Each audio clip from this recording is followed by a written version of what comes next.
And welcome back to Tokyo Tuesdays, the segment in which I head to the Tokyo Disney theme parks to sample and review every last eatery. For our 68th episode, we're taking a trip to Tokyo Disney Sea's Refrescos.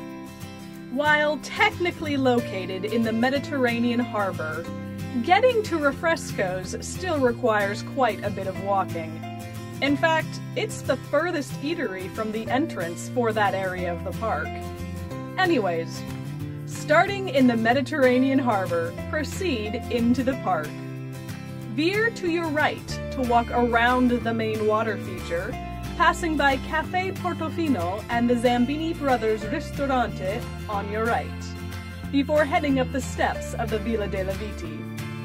At the top of the steps, turn left and continue to follow the path around, keeping the water on your left. As the path turns to the left and Mount Prometheus rises up on your right, you'll see Fortress Explorations appear in front of you. Ignore the volcano in favor of heading straight on into the fortress. Once inside, veer to your right, and there you'll find Refrescos. Refrescos is a counter-service eatery that specializes in that oh-so-coveted of Disney foods, the turkey leg. Besides the turkey leg, the only other things on the menu are drinks. Refrescos itself is located within the walls of Fortress Explorations, being almost medieval in its stonework, with some very interesting barrel arches making up the ceiling. The kitchen of Refrescos is appropriately decorated with beautiful tile work and brass kitchenware hanging from the walls. Around Refrescos, both in the hallways of the fortress and in alcoves carved into Mount Prometheus itself, you can find tables to sit at and enjoy your food. But seating is very limited, so be sure to have a backup plan. Alright, so today we went to what I believe is called Refrescos? Refrescos?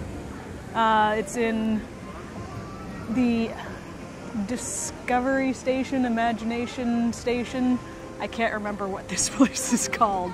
That one over there. And at this particular location, the food that they have is the turkey leg. That's right, I'm giving the turkey leg another shot. Not entirely like I have a choice. I am trying all of these locations, and this is the only food that they have at this location. Lots of drinks.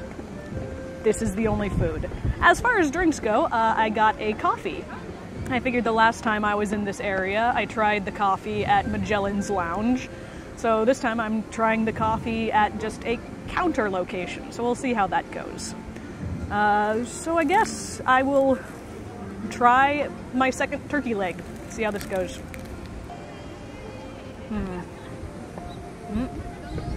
I got turkey stuck in my teeth. So that was probably what I should have expected, honestly. It tastes fine. I wish that the taste was a little bit more. If it's a smoked turkey leg, I want the smoked flavor to be pretty intense. And then it's just turkey, which to me is dry.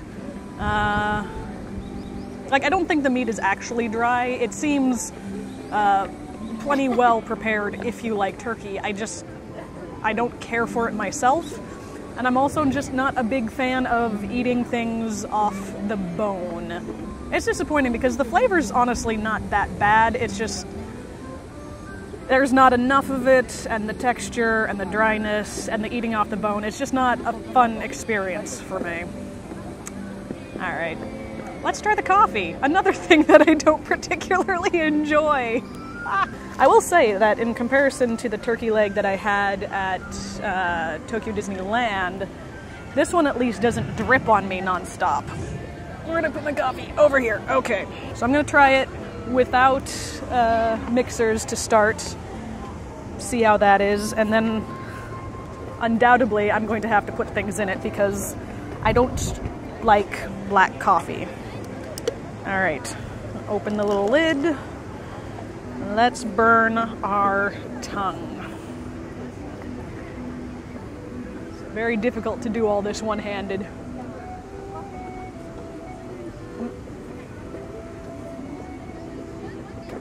Ugh, yeah, nope. I will say it's not as hot as I thought it was going to be. It is hot, it's just not burn my tongue hot, which I appreciate. It's very watery. It tastes like burnt water. Alright, let's add sugar, etc. So I've got the sugar. I assume that it is actual sugar and not, you know, fake sugar of some sort. Add that. Whoop. And now for the coffee fresh. Coffee fresh. What is coffee fresh? I assume, don't blow away. I assume that it is a creamer, probably a non-dairy creamer. There's no actual, like, markings on the cup to say what it is. It just says coffee fresh, both in English and Japanese. They do have tables at Refrescos, but they're really hard to snag because there's only a couple of them. Alright. And now the stirrer, which has the cute Mickey on it. It's even got a little face. I don't know if you can see that, but there's actually a face on there. That's adorable. Alright. Mix, mix, mix. Ah! Please don't fall. Ah, my battery. Switching to this real quick. Battery on my other camera died, so I'm gonna finish up here. I tried the coffee with the mixers, and it still tasted pretty bad. I'm not sure if I can recommend Disney coffee. It is better with the mixers, but it's still really watery. I don't think that's what people are looking for in a drink. I'm gonna head off to the next place while I've still got some daylight, and hopefully my camera charges up while I'm waiting in line. I am anticipating a long line at the next location. We'll see if my anticipations prove correct or not. And I will see you at the next place. Bye!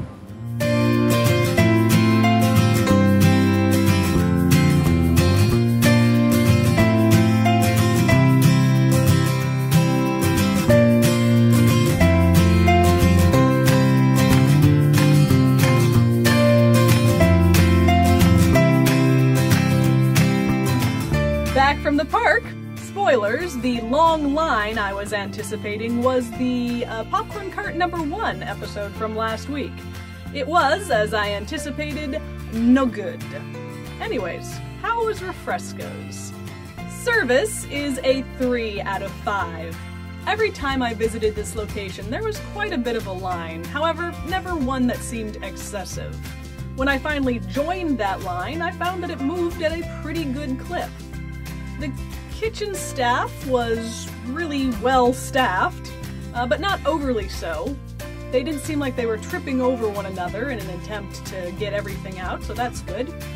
My food was delivered promptly and with a smile, so 3 out of 5. Atmosphere is a 4 out of 5.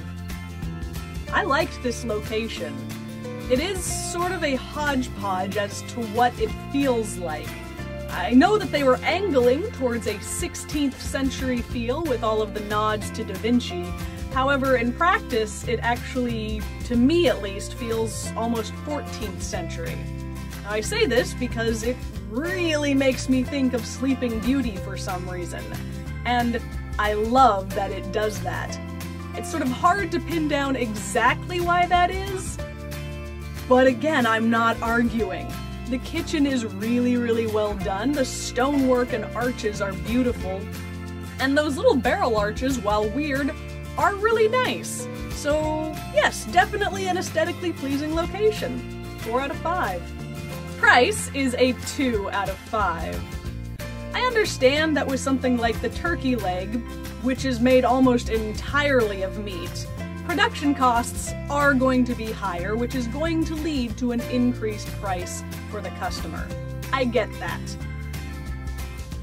Even understanding and accounting all of that, this food still felt overpriced. Specifically, the quality of the food was not such that paying $7.50 for it felt like I was paying the correct amount.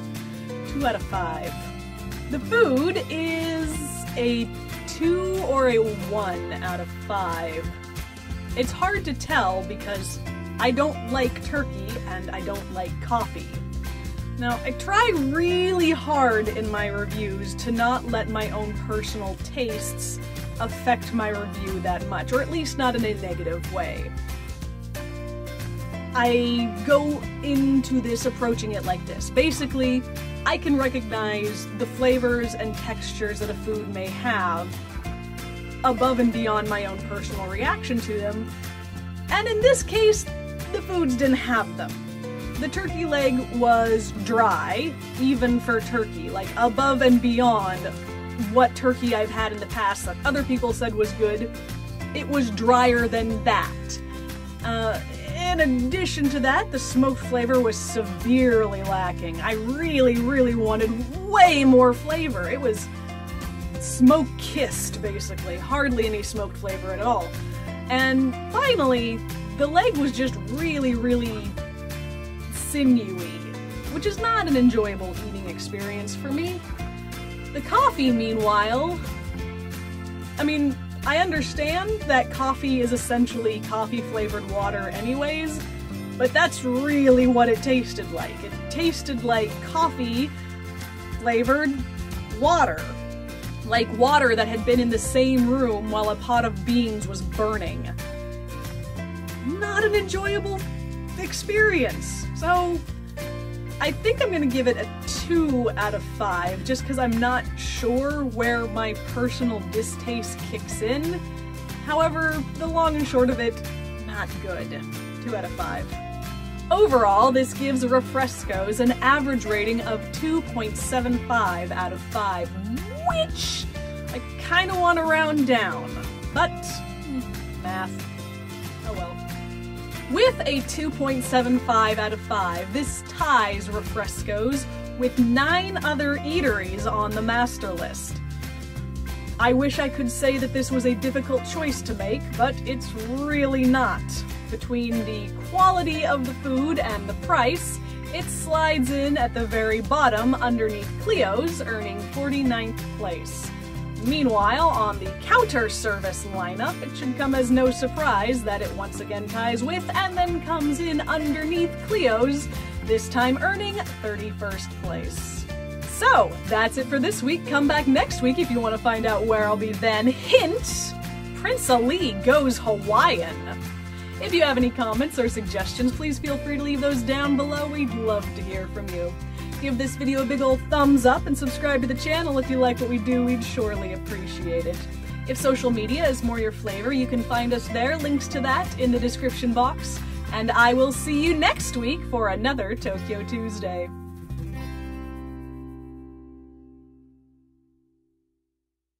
I kinda want to round down, but math. Oh well. I bit my tongue.